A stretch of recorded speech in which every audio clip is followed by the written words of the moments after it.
In today's video, I'm going to teach you how to add HTML code to Squarespace website. If you want to place custom HTML inside a Squarespace page, the process is very simple once you know where to look.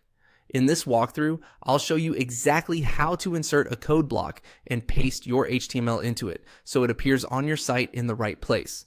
To begin, open your Squarespace editor and go to the page or section where you want the HTML to appear. Once you're in the editing view, look for the option that says 80 block and click it. This opens the block menu, which is where Squarespace lets you insert different kinds of content, like text, images, galleries, and custom code. After the block menu appears, type code into the search field. This is the fastest way to find the right block, especially if your block library has a lot of options. As you type, Squarespace will filter the results and show you the matching block. When you see the code option, click on code. This adds a code block to your page.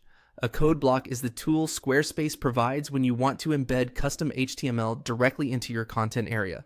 This is useful for custom widgets, embeds, forms, or any other HTML snippet you want to display.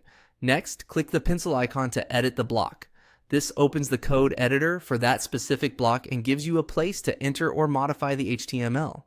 If the block was just added, the editor may already open automatically, but if not, the pencil icon is the way to access it. Now paste the code into the editor. Make sure you paste the full HTML exactly as intended so it works properly. It's a good idea to quickly review what you pasted before saving, just to confirm there aren't any missing characters or extra spaces from copying and pasting. Even a small formatting issue can sometimes affect how code displays.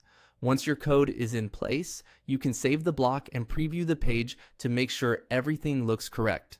If the HTML doesn't appear the way you expected, double check the snippet and confirm it's meant to be used inside a Squarespace code block. And that's all it takes to add HTML code to a Squarespace website. As you can see, the main part of the process is adding a code block, opening the editor, and pasting in your HTML carefully. Thanks for watching, and I'll see you in the next video.